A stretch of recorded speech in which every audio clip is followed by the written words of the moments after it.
This morning at just after 11 o'clock I had the honour to lay the wreath on behalf of the British National Party at the cenotaph in Burnley in my position as a North West MEP.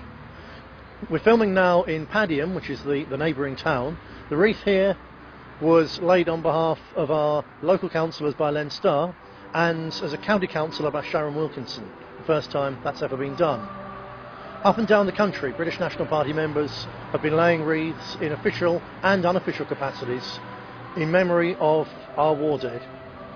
At memorial after sad memorial. Today was the first time I've laid a wreath for some decades.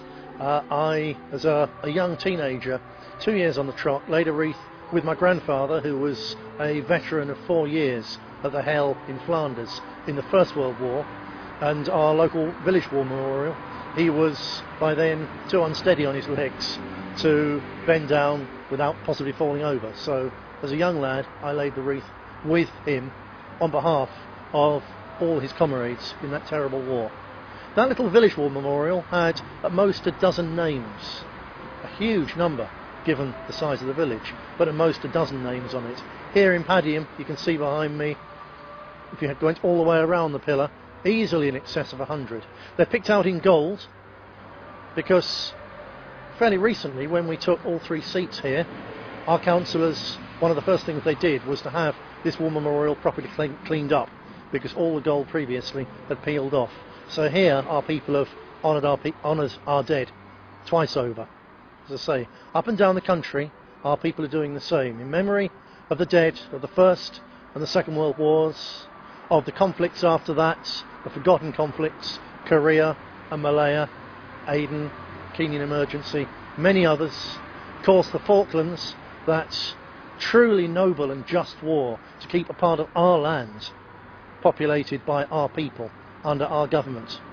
All those who died in Northern Ireland fighting against the Marxist IRA to preserve another part of Britain as Britain. Those who went and fought and died in the wars in Iraq and of course now in Afghanistan.